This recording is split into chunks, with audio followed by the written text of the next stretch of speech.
괜찮아. 괜찮아요. 괜찮아. Aku hanya memikirkan satu peraturan penting. Kenapa kau lakukan hari ini kalau kau bisa melakukannya besok? Hahaha. A few moments later.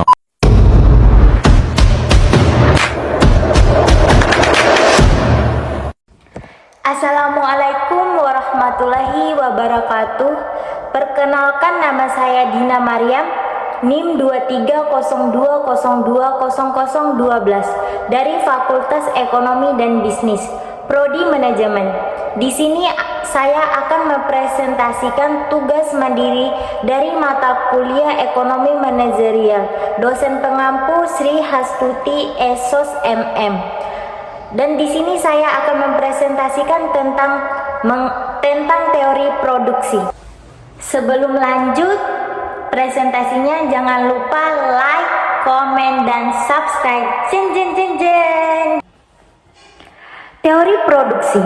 Teori produksi merupakan cabang ilmu ekonomi yang mempelajari bagaimana faktor-faktor produksi seperti tenaga kerja, modal, dan tanah dikombinasikan untuk menghasilkan barang dan jasa. Teori ini bertujuan untuk memahami hubungan antara input dan output dalam proses produksi, serta bagaimana faktor-faktor produksi dapat dioptimalkan untuk mencapai hasil yang maksimal. Fungsi produksi.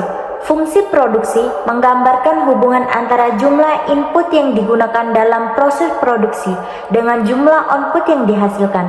Fungsi ini dapat dinyatakan dalam bentuk persamaan matematis yang menunjukkan bagaimana output berubah seiring dengan perubahan input. Contohnya sederhana, fungsi produksi adalah Q sama dengan F dalam kurung L K, di mana Q adalah output, L adalah tenaga kerja, dan K adalah modal. Fungsi produksi bertingkah. Dalam fungsi produksi bertingkah, setiap penambahan input menghasilkan peningkatan output yang semakin kecil. Hal ini menunjukkan bahwa efisien produksi berkurang seiring dengan penambahan input. Fungsi produksi skala tetap. Fungsi produksi skala tetap menunjukkan bahwa setiap penambahan input menghasilkan peningkatan output yang sama, artinya efisien produksi tetap konstan. Fungsi produksi skala bertambah. Fungsi produksi skala bertambah menunjukkan bahwa setiap penambahan input menghasilkan peningkatan output yang lebih besar. Hal ini menunjukkan bahwa efisiensi produksi meningkat seiring dengan penambahan input. Faktor-faktor produksi ada 4. Yang pertama, tenaga kerja. Tenaga kerja mengacu pada kemampuan fisik dan mental manusia yang digunakan dalam proses produksi. Kualitas tenaga kerja dapat bervariasi tergantung pada tingkatan pendidikan, keahlian, dan pengalaman. Yang kedua, modal. Modal merupakan faktor produksi yang digunakan dalam proses produksi seperti mesin, peralatan, bangunan, dan teknologi. Modal dapat meningkatkan efisien dan produktivitas. Yang ketiga, tanah. Tanah mengacu pada sumber daya alam yang digunakan dalam proses produksi. Tanah dapat digunakan untuk pertanian, pertambangan, konstruksi, dan lainnya. Yang keempat, kewirausahaan. Kewirausahaan mengacu pada kemampuan untuk mengorganisir dan mengelola faktor-faktor produksi untuk menghasilkan barang dan jasa. Kewirausahaan merupakan faktor penting dalam menggerakkan pertumbuhan ekonomi. Produk marganil. Produk marganil dalam kurung MP adalah tambahan output yang dihasilkan dari penambahan satu unit input dengan input lainnya tetap konstan. MP dapat dihitung dengan membagi perusahaan output dengan perusahaan input. Yang pertama, hukum hasil marginal yang menurun.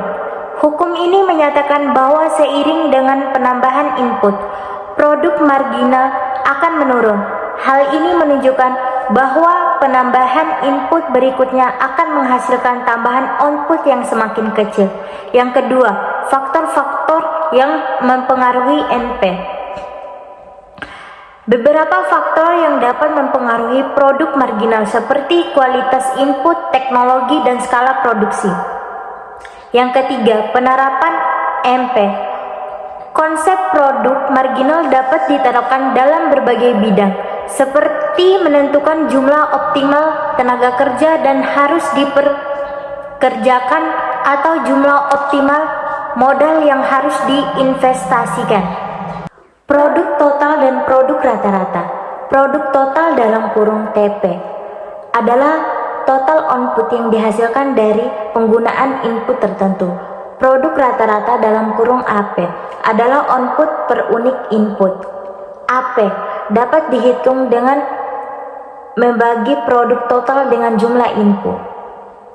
TP meningkat, AP meningkat, MP positif dan meningkat. TP meningkat, AP menurun, MP positif dan menurun. TP menurun, AP menurun, MP negatif. Skala produksi. Skala produksi mengacu pada tingkat perubahan output seiring dengan peningkatan semua input secara proporsional. Ada 3 jenis skala produksi. Yang pertama, hasil skala meningkat. Hasil skala meningkat terjadi ketika output meningkat lebih cepat daripada peningkatan input. Hal ini menunjukkan bahwa efisiennya produksi meningkat seiring dengan penambahan input. Yang kedua, hasil skala tetap. Hasil skala tetap terjadi ketika output meningkat dengan proporsional yang sama dengan peningkatan input. Hal ini menunjukkan bahwa efisiennya produksi tetap konstan. Yang ketiga, hasil skala menurun. Hasil skala menurun terjadi ketika output meningkat lebih lambat daripada peningkatan input. Hal ini menunjukkan bahwa efisiensi produksi menurun seiring dengan penambahan input. Asyikuen. Asyikuen adalah kunfra yang menunjukkan kombinasi input yang berbeda yang dapat menghasilkan tingkat output yang sama. Asyikuen berbentuk cenderung ke arah asal, menunjukkan bahwa semakin banyak input yang digunakan, semakin sedikit input lainnya yang dibutuhkan untuk menghasilkan output yang sama. Yang pertama, kemiringan Asyikuen. Kemiringan Asyikuen menunjukkan rasio marginal substitution techniques dalam kurung MRTS yang menunjukkan berapa banyak satu input dapat digantikan dengan input lainnya tanpa mengubah output. Yang kedua, Asyikuen dan efisiensi. Asyikuen dapat digunakan untuk menganalisis efisiensi produksi. Asyikuen yang lebih dekat ke asal menunjukkan tingkat efisiensi yang lebih tinggi. Yang ketiga, Asyikuen dan biaya produksi. Asyikuen dapat digunakan untuk menunjukkan kombinasi input yang paling ekonomis untuk menghasilkan output tertentu. Asyikos.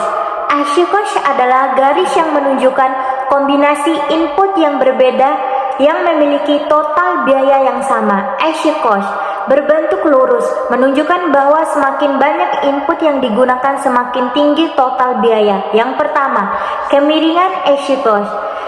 Kemiringan Asyikos menunjukkan rasio harga input yang menunjukkan beberapa banyak satu input dapat ditukar dengan input lainnya tanpa mengubah total biaya. Yang kedua, Asyikuen dan efisien.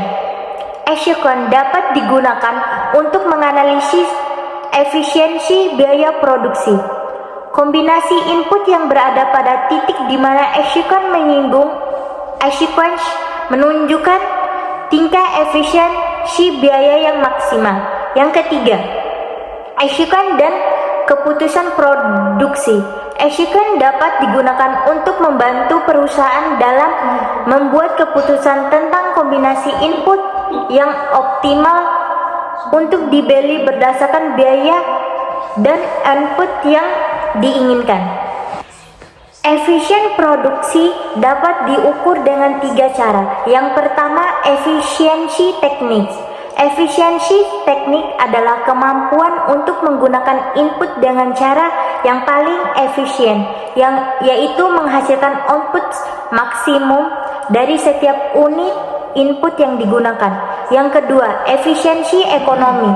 Efisiensi ekonomi adalah kemampuan untuk menggunakan input yang paling murah untuk menghasilkan output tertentu. Efisiensi ekonomi mempertimbangkan biaya produksi dan harga output. Yang ketiga, efisiensi skala. Efisiensi skala mengacu pada kemampuan perusahaan untuk menghasilkan output lebih banyak dengan menggunakan input lebih sedikit, seiring dengan peningkatan skala produksi. Penerapan teori produksi memiliki berbagai aplikasi dalam dunia nyata menjadi 3 bagian. Yang pertama, perencanaan produksi. Teori produksi dapat membantu perusahaan dalam merencanakan proses produksi yang optimal dengan mempertimbangkan faktor-faktor seperti input, output, dan efisiensi. Yang kedua, pengambilan keputusan investasi. Teori produksi dapat membantu perusahaan dalam membuat keputusan tentang investasi dalam peralatan, teknologi, dan faktor-faktor produksi lainnya dengan mempertimbangkan pengembalian investasi dan profitabilitas. Yang ketiga, analisis pasar. Teori produksi dapat membantu dalam memahami hubungan antara permintaan dan penawaran, serta mempengaruhi perubahan faktor-faktor produksi terhadap harga dan kualitas barang dan jasa. Kesimpulannya, teori produksi memberikan kerangka kerja yang kuat untuk memahami bagaimana input diubah menjadi output. Dengan memahami teori produksi, perusahaan dapat membuat keputusan yang tepat untuk mengoptimalkan proses produksi, meningkatkan efisiensi, dan memaksimalkan keuntungan. Sekian presentasi dari saya mengenai teori produksi. Lebih dan kurangnya saya mohon maaf. Billahi taufiq wal hidayah. Wassalamualaikum warahmatullahi wabarakatuh. Terima kasih.